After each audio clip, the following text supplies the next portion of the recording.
आपका next function आ गया। तो नेक्स्ट फंक्शन में क्या है, वैल्यू है x ग्रेटर देन 0। ठीक है, तो ये हम छोटा सा चार्ट हम बना लेते हैं। तो x ग्रेटर देन 0, तो ग्रेटर देन 0 की पॉसिबिलिटीज क्या क्या हो सकती हैं।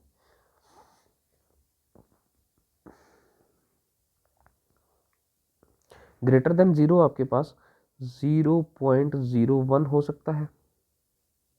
तो जब आप यहाँ सब्स्टिट्यूट करेंगे तो 2 - 3 मल्टीप्लाइड बाई 0.01, तो रिजल्ट आपके पास कितना बनेगा, रिजल्ट बनेगा 1.97। ठीक है, तो ये आपकी मिनिमम वैल्यू हमने ली है, तो रिजल्ट जो आया है वो 2 नहीं आया है, लेस देन 2 है। ठीक है, नेक्स्ट आप इससे थोड़ी बड़ी वैल्यू ले लीजिए 0.1। तो जब आप सब्स्टिट्यूट करेंगे 2 - 3 मल्टीप्लाइड बाई 0.1, तो रिजल्ट आपके पास आएगा 1.7। नेक्स्ट उससे थोड़ा आगे चलते हैं, अगर आप 0 पॉइंट, अब ये आ गया, अब यहाँ 1 सब्स्टिट्यूट कर लीजिए फॉर एग्जांपल, तो ये कितना आ जाएगा 2 - 3 मल्टीप्लाइड बाई 1, तो रिजल्ट आ गया -1। उससे आगे चलते हैं, अगर आप 2 सब्स्टिट्यूट करते हैं तो रिजल्ट कितना आ जाएगा 2 - 3 मल्टीप्लाई 2, ये 6, 2 - 6 इज -4। अब आप जितना आगे बढ़ते जाएंगे नेगेटिव वैल्यू उतना बढ़ता जाएगा, नेगेटिव वैल्यू। दैट मीन्स आपका जो रेंज है, आपको रेंज फाइंड आउट करना है, तो रेंज आपका यहाँ से स्टार्ट हो गया। ठीक है, तो रेंज आपके पास जो है y आपके पास बिलोंग कर रहा है -∞ से, आप लोग 2 लिख सकते हैं, लार्जेस्ट वैल्यू यही आई है आपके पास। अब इससे और छोटी वैल्यू लगे तो 1 पॉइंट समथिंग आएगा, लेकिन 2 नहीं आएगा, तो आप इसलिए 2 को इंक्लूड नहीं करेंगे और आप लोग वहाँ से लेफ्ट साइड पे आ जाएंगे, क्योंकि वैल्यू आपकी उसके बाद इससे कम 1.7 आई, फिर आपकी नेगेटिव वैल्यू जा रही है। ठीक है, दैट मीन्स रिजल्ट आपको जो मिल रहे हैं वो नेगेटिव वाई एक्सिस पे मिल रहे हैं अप टू 2। तो ये डोमेन, ये रेंज आ गया आपके पास बिटवीन इन्फिनिटी टू 2। ठीक है, नेक्स्ट फंक्शन आ गया आपके पास f(x) equals to x² + 2।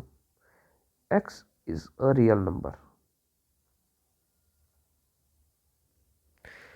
Next है आपके पास फंक्शन, ये आपके पास फंक्शन है। अब इस फंक्शन को आप ध्यान से देखेंगे, x² + 2, तो x² + 2, x is a real number.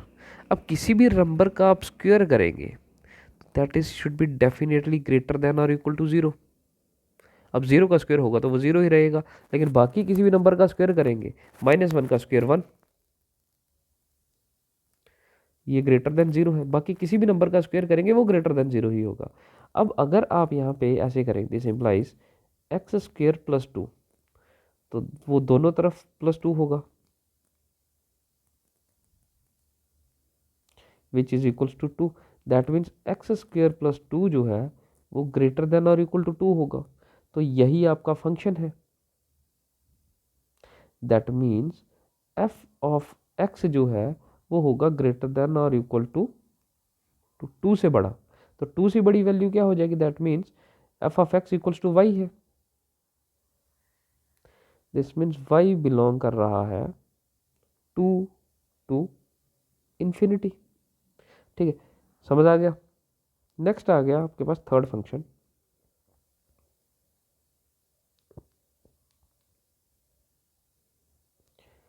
f of x equals to x। x is a real number, x एक रियल नंबर है। ठीक है, x अगर एक रियल नंबर है, ये रिजल्ट आपका y है, x, that means y is equals to x। तो x अगर ये रियल नंबर है, x is a real number, और x आपका y के ही इक्वल है, that means y is also a real number, तो y भी आपका रियल नंबर के सेट को बिलोंग करेगा। ठीक है, तो ये था आपके फंक्शंस, इनका आपको रेंज फाइंड आउट करना था। आई होप आपको ये क्लियर हो गया होगा। नेक्स्ट चलते हैं हम लोग, find the domain and range of the function. Function है f of x equals to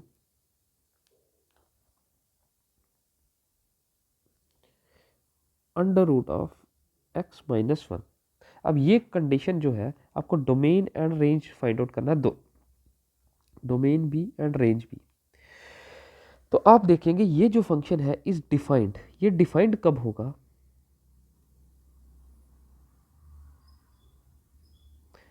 when x minus 1 greater then 0 होगा। ठीक है, ठीक है। x माइनस 1 ग्रेटर देन 0 होगा, इक्वल टू 0 नहीं हो सकता, क्योंकि जैसे ये इक्वल्स टू 0 होगा तो ये -1 हो जाएगा। तो x minus 1 is greater then 0, that means x should be greater than 1। Greater than और इक्वल, हाँ ग्रेटर देन इक्वल टू 0 हो सकता है, 0 में क्यों कह रहा, ग्रेटर देन इक्वल टू 0 हो सकता है। ठीक है, x माइनस 1 की पूरी की बात हो रहा है, x की बात नहीं हो रही है सिर्फ। तो x माइनस 1 जो है वो कंप्लीटली जो है वो ग्रेटर देन इक्वल टू 0 होगा, तो तभी रिजल्ट डिफाइंड होगा। तो that means x is greater than equals to 1। x जरूरी है कि x greater than equal to 1 होना चाहिए, तभी 1 माइनस 1 0 हो जाएगा, तो रिजल्ट आपको 0 तो मिल ही जाएगा। अब आपका ये आ गया डोमेन, ये डोमेन है कि आप x की वैल्यू यही सब्स्टिट्यूट कर पाओगे, ग्रेटर देन और equal to 1। Domain that means x जो है बिलोंग करेगा 1 से लेके इन्फिनिटी में। ठीक है, अब आपको फाइंड आउट करना है रेंज। रेंज क्या है, y किसके इक्वल है, f ऑफ x के, और f ऑफ x किसके इक्वल है, under root of x minus 1। अब आप इसको देखेंगे कि अगर x minus 1 greater than equals to 0 है तो under root of x minus 1 ये भी ग्रेटर देन और इक्वल टू 0 होगा, इसका अंडर रूट कर लेंगे तो ये रहेगा, और यही आपका रेंज है फंक्शन।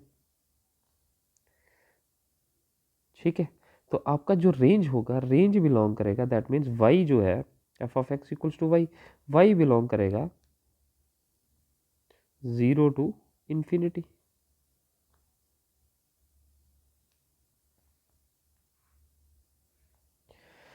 ठीक है, समझ आ गया। नेक्स्ट है आपके पास function, find the domain and range of function f of x equals to modulus of x minus 1। तो आपको पहले डोमेन चाहिए और फिर आपको रेंज भी चाहिए। डोमेन होगा आपका इनपुट, इनपुट मीन्स आपका वैल्यू ऑफ x क्या होगा, x आप क्या क्या सब्स्टिट्यूट कर सकते हैं, एंड रेंज होगा आपका आउटपुट।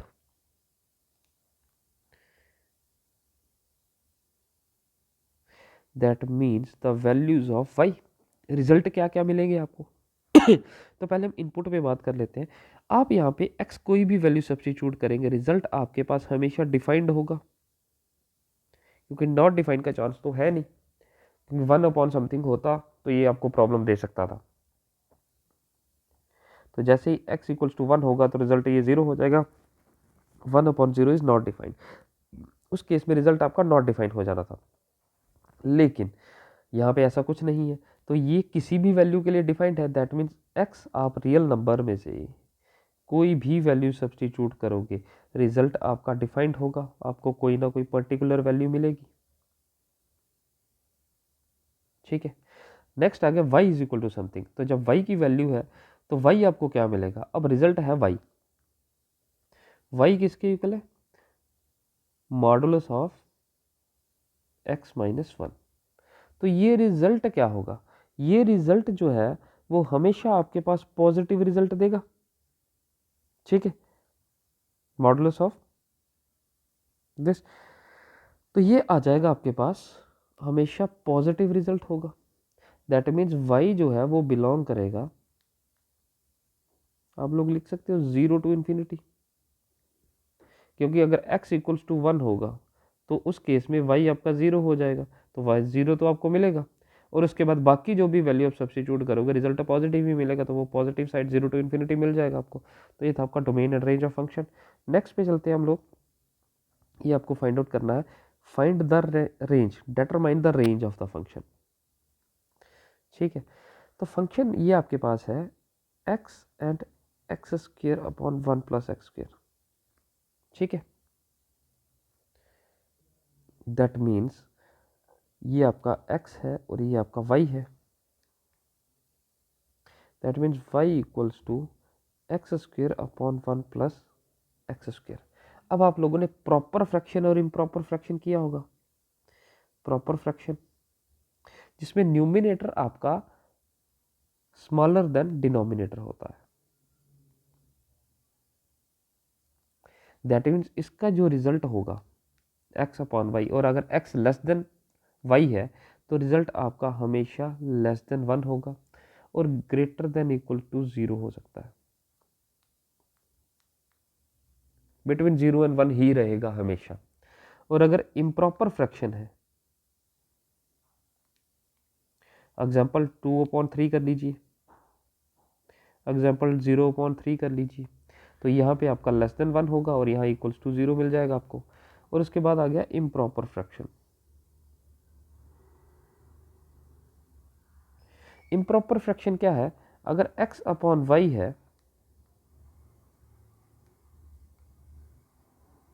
तो x आपका ग्रेटर देन y होगा। Greater then y means example बन गई आपके पास 3/2 कर लीजिए, तो ये रिजल्ट आपके हमेशा ग्रेटर देन 1 होंगे। तो प्रॉपर फ्रैक्शन का रिजल्ट आपका हमेशा बिटवीन 0 एंड 1 ही रहता है। तो रिजल्ट आपको ये चाहिए। ठीक है, अब यहाँ पे एक और कंडीशन है, मैंने यहाँ पे सिर्फ पॉजिटिव नंबर लिए हैं तो नेगेटिव का कोई चांस नहीं है। अब दूसरी कंडीशन ये है कि ये है X square upon 1 plus X square equals to Y, तो ये रिजल्ट भी आपका पॉजिटिव है और ये रिजल्ट भी आपका पॉजिटिव है। और आपको पता है कि आपका ये जो डिनोमिनेटर है वो आपका लार्जर है, तो डिनोमिनेटर आपका बड़ा है तो प्रॉपर फ्रैक्शन है, तो रिजल्ट आपके हमेशा जो रेंज होगा वो आपका हमेशा बिटवीन 0 एंड 1 लाई करेगा। लेस देन 1 तो होगा ही होगा और ग्रेटर देन 0 होगा और इक्वल टू 0 भी हो सकता है। That means y belongs to 0 to 1, क्योंकि 0/3 is also a proper fraction. आपका न्यूमिनेटर छोटा है डिनोमिनेटर से। ठीक है, ये इजी था। नेक्स्ट है आपके पास